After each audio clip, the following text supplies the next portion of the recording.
Students, in this video we will discuss about multiplication of matrices. Multiplication of matrices. For two given matrices A and B, we say that the product AB exists only when the number of columns in A equals the number of rows in B. Or in short, you can say in simple way, AB, two matrices are given AB. First you will write order of matrix A, or order of matrix A you write in terms of row and column, row by column. तो A का order हम रो by column, पहले हम matrix A का order लिख लेते हैं simple way में, जिस भी ऑर्डर की मैट्रिक्स ए है रो बाई कॉलम से. Same way you will write then order of B, फिर हम ऑर्डर ऑफ बी लिख लेते हैं रो बाई कॉलम उसी ऑर्डर में.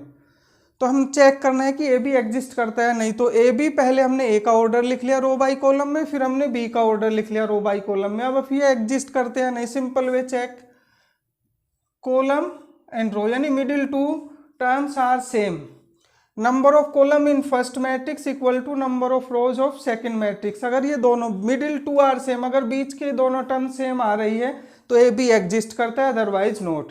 तो अगर सिंपल वे में आप पहले ए का ऑर्डर लिख लो फिर बी का ऑर्डर, मिडिल टू टर्म्स अगर बीच की दोनों टर्म सेम आ रही है तो मल्टीप्लीकेशन एग्जिस्ट करता है. और after multiplication you will get a order of matrix remaining these two row by column. जो इससे ब्रैकेट से बाहर जो बच गया रो बाई कॉलम, इस ऑर्डर का मैट्रिक्स आपको आफ्टर मल्टीप्लिकेशन मिल जाएगा. ए बी एग्जिस्ट करता है, it means B A exist करे, ये कंपल्सरी नहीं. अगर ए बी एग्जिस्ट करता है बी ए एग्जिस्ट कर भी सकता है और नहीं भी, ठीक है. तो जरूरी नहीं है कि ए बी एग्जिस्ट कर गया तो बी ए भी एग्जिस्ट करेगा. कभी कभी बी ए एग्जिस्ट कर जाता है लेकिन ए बी एग्जिस्ट नहीं करता. यानी 4 cases will be arise here, 4 case आएंगे आपका. पहले में तो है आपका ए बी एग्जिस्ट करता है but B A does not exist, B A नहीं करता. सेकेंड केस है आपका ए बी एग्जिस्ट नहीं करता, ए बी एग्जिस्ट नहीं करता लेकिन बी ए एग्जिस्ट करता है, ये केस भी बन सकता है. थर्ड केस ए बी एग्जिस्ट करता है और बी ए भी एग्जिस्ट करता है, दोनों एग्जिस्ट करते हैं, ये केस भी अराइज होता है. फोर्थ केस है आपका neither A B exist NOR be exist, कोई सा भी एग्जिस्ट नहीं करता. तो ये टू मैट्रिसेस को लेके 4 केसेस अराइज होते हैं. एक भी एग्जिस्ट करता है, दोनों भी एग्जिस्ट कर सकते हैं, दोनों ना भी करें. इस वाले को देखो, कभी इसमें कंफ्यूजन हो जाता है स्टूडेंट्स को कि दोनों ही कैसे एग्जिस्ट नहीं करते. सपोज करो एक मैट्रिक्स है जिसका ऑर्डर है 2/3, बी हमने कोई मैट्रिक्स लिया जिसका ऑर्डर है 1/3. अब देखो ए बी एग्जिस्ट करने के लिए ए बी हमने पहले ए का ऑर्डर लिया 2/3, फिर हमने बी का ऑर्डर लिया 1/3, middle two are not same, same है ही नहीं तो ये एग्जिस्ट नहीं करता, ए बी एग्जिस्ट नहीं करता. अब बी ए में देखो, पहले हमने बी का ऑर्डर लिखा 1/3, फिर ए का ऑर्डर लिखा 2/3, इसमें भी middle two are not same, ये भी एग्जिस्ट नहीं करता. तो ये केस भी अराइज होता है कि ना इधर ए B exist NOR be exist. तो ए टू मैट्रिसेस को लेके 4 केसेज अराइज होते हैं. ए बी एग्जिस्ट करता है बी ए नहीं, ए बी नहीं करता बी ए करता है, दोनों करते हैं दोनों ही नहीं करते, ठीक है. तो इस तरह से आप चेक कर सकते हो. तो हम क्वेश्चन पे आते हैं. ये क्वेश्चन दिया हुआ है इफ ए इक्वल टू 2 - 1 3 4 1 5, यानी 3/2 का मैट्रिक्स दिया हुआ है, 3 रोज है और 2 कॉलम्स है. बी -1 3 2 1, यानी ये 2/2 का मैट्रिक्स दिया हुआ है. फाइंड ए बी निकालना है आपको और बताना है डज बी एग्जिस्ट, क्या बी एग्जिस्ट करता है. तो हम पहले ए बी चेक करना है. तो मैट्रिक्स ए बी लिखा, ए का ऑर्डर 3/2, बी का ऑर्डर 2/2. तो बीच के दोनों चेक किए हमने, दोनों सेम है, दोनों सेम है तो इट मीन्स ए बी तो एग्जिस्ट करता है.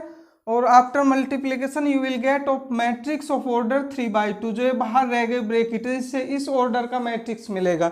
तो मल्टीप्लाई करते हैं. ए बी लिखा हमने, पहले मैट्रिक्स ए को नोट कर लिया फिर बी को. अब मैट्रिक्स मल्टीप्लिकेशन कैसे करते हैं, जैसे हम ऑर्डर लिखते हैं रो बाई कॉलम, ऐसे ही मल्टीप्लिकेशन भी रो बाई कॉलम, यानी फर्स्ट मैट्रिक्स की रो लेते हैं और सेकंड मैट्रिक्स से कॉलम लेते हैं. तो देखो इसका सिंपल वे है बिल्कुल.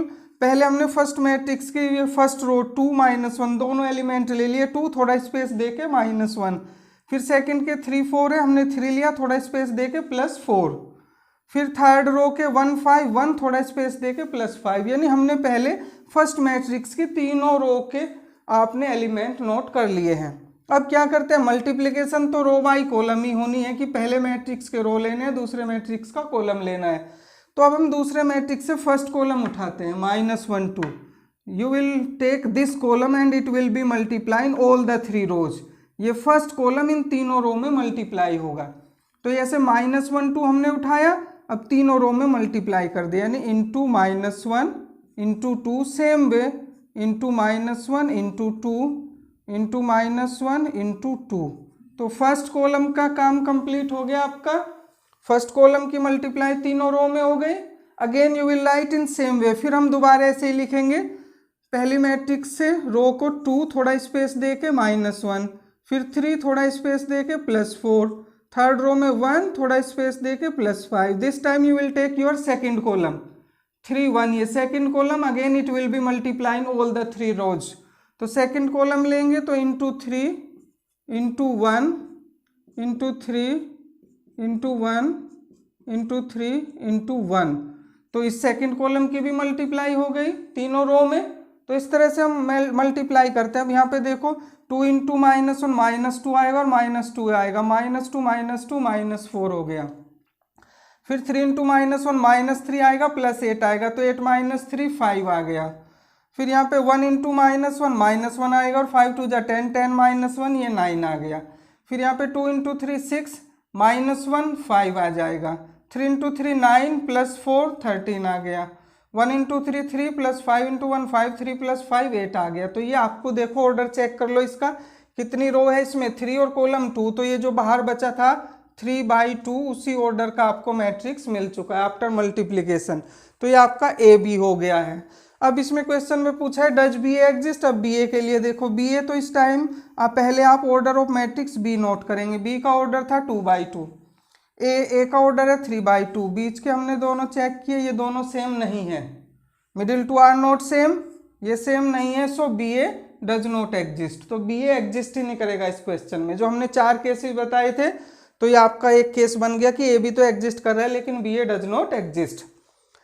नेक्स्ट क्वेश्चन लेते हैं। देखो अनदर क्वेश्चन, इसमें दिया है if A is a matrix 1 -2 3 -4 2 5 and इसका ऑर्डर कितना हो गया 2 रोज एंड 3 कॉलम है, तो इसका ऑर्डर 2/3 हुआ। फिर बी मैट्रिक्स दिया है 2 3 4 5 -2 1, इसमें 3 रोज है 2 कॉलम है, इसका ऑर्डर 3/2 है। फाइंड ए बी निकालना है इफ इट एग्जिस्ट। पहले चेक करना है कि एग्जिस्ट भी करता है क्या। अगर एग्जिस्ट करता है तो फाइंड करो, एग्जिस्ट ही नहीं करता तो फिर मल्टीप्लिकेशन होगी नहीं। तो हमने पहले चेक किया ए का ऑर्डर लिखा 2/3, बी का ऑर्डर है 3/2, मिडिल टू आर सेम, बीच की दोनों वैल्यू सेम है, that's why it can be multiply. और आफ्टर मल्टीप्लिकेशन किस ऑर्डर का मैट्रिक्स मिलेगा, जो बाहर ये मिल गए हमें 2/2। तो after multiplication you will get a matrix of order 2/2। तो सेम वे मल्टीप्लिकेशन का ए भी हमने पहले ए मैट्रिक्स लिख लिया, फिर बी मैट्रिक्स लिख लिया। तो उसी तरह से ए मैट्रिक्स की रो के एलिमेंट 1 थोड़ा स्पेस दे के -2 थोड़ा स्पेस दे के +3, फर्स्ट रो के तीनों एलिमेंट हो गए। ऐसे ही सेकंड रो के तीनों एलिमेंट लिखेंगे -4 थोड़ा स्पेस दे के +2 थोड़ा स्पेस +5। अब आप सेकंड मैट्रिक्स से फर्स्ट कॉलम लेंगे, first column it will be multiply in both the rows, दोनों रो में मल्टीप्लाई हो जाएगा, कोरस्पॉन्डिंग एलिमेंट मल्टीप्लाई होते हैं। तो ये हो जाएगा यहाँ पे into 2 into 4 into -2। Same way second row में भी into 2 into 4 into -2, same process. तो फर्स्ट कॉलम की मल्टीप्लाई हो चुकी है दोनों रो में। Again you will write in same manner, दूसरे कॉलम के लिए भी हम फर्स्ट मैट्रिक्स की दोनों रो को ऐसे ही लिखेंगे, 1 थोड़ा स्पेस दे के -2 थोड़ा स्पेस +3, फर्स्ट रो के तीनों एलिमेंट हो गए। ऐसे ही सेकेंड रो का -4 थोड़ा स्पेस दे के +2 थोड़ा space +5। This time you will take your second column of matrix B. तो सेकेंड कॉलम उठाएंगे, फिर दोनों रो में मल्टीप्लाई करेंगे। तो ये हो जाएगा आपका into 3 into 5 into 1, same way here into 3 into 5 into 1। अब इसको सिंप्लीफाई कर लेंगे, 2 -8 और यहाँ पे देखो आपका 3 इंटू -2 -6 ही हो गया और -8 ही, -14 और प्लस का 2 है तो माइनस के 12 आ जाएंगे। फिर यहाँ पे -8 है और -10 है, माइनस के 18 हो गए और प्लस का 8 है, तो माइनस का 10 आ गया। फिर यहाँ पे 3 और 3 6 प्लस के और माइनस के 10 है तो -4 आ गया। यहाँ पे -12 है और +10 और 5 15, 15 प्लस के माइनस के 12 है तो प्लस का 3 आ गया। तो ये आपका ए बी कैलकुलेट होके आ गया। शुरू में ही पता लग गया था हमें कि जो मल्टीप्लिकेशन के बाद जो मैट्रिक्स का ऑर्डर होगा वो 2/2 होगा। तो इसमें 2 रोज है और 2 कॉलम है तो ए बी कंप्लीट हो गया। बी ए पूछा नहीं गया इसमें, लेकिन अगर पूछते बी ए एग्जिस्ट करते हैं नहीं तो बी ए चेक कर लेते हैं, कर भी सकता है नहीं भी। तो पहले बी का ऑर्डर लिखा हमने 3/2, फिर ए का ऑर्डर 2/3, मिडिल 2 आर सेम, दोनों सेम है 2/2, तो ये दोनों सेम है तो बी ए एग्जिस्ट करता है। और एग्जिस्ट करता है नहीं, after multiplication you will get a matrix of order 3/3। B A multiply के बाद 3/3 ऑर्डर का मैट्रिक्स मिलेगा तो बी ए एग्जिस्ट करता है। इसमें ए बी निकल गया, बी ए भी एग्जिस्ट करता है। ठीक है, तो ए बी को लेके हमने बताया कि 4 केसेस बन सकते हैं। तो इस तरह से मैट्रिक्स मल्टीप्लिकेशन आप कर सकते हैं, रो बाई कॉलम। पहली मैट्रिक्स का रो लेना है, दूसरे मैट्रिक्स का कॉलम लेना है। Thank you.